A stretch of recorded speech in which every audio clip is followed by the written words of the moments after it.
सफाळ्यातील सर्पमित्रांची आणखीन एक धाडसी कामगिरी. तलावात बुडालेल्या तरुणाला 1 तासांच्या शोधमोहिमेनंतर काढले बाहेर.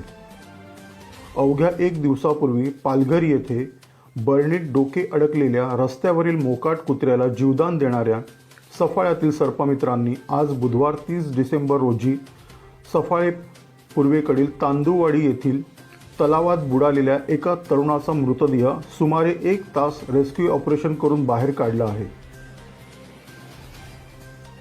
तांदूळवाडी येथील आचारीपाडा येथील निलेश रमेश भुजड वय 28 वर्ष हा तरुण मित्रांसमवेत पोहण्यासाठी येथील तलावात गेला होता. पोहता पोहता अचानक सूर मारण्याच्या नादात त्याने तलावात उडी घेतली. मात्र तो बराच वेळ होऊन वर आलाच नाही. हा प्रकार पाहून घाबरलेल्या मित्रांनी तेथून गावात जाऊन याची माहिती दिली. गावकऱ्यांनी घटनास्थळी जाऊन पाहिले, मात्र निलेशचा कुठेच पत्ता लागत नव्हता. अखेर गावकऱ्यांनी सफाळे सर्पमित्र ग्रुपचे प्रशांत उर्फ पिंट्या मानकर यांच्याशी संपर्क साधला.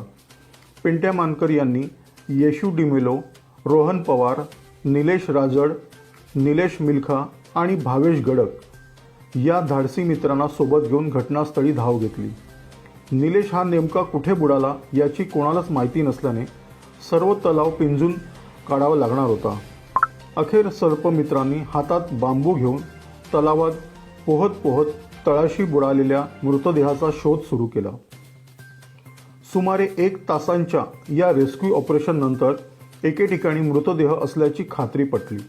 त्यानुसार सर्पमित्रांनी तळाशी जाऊन निलेशचा मृतदेह बाहेर काढला.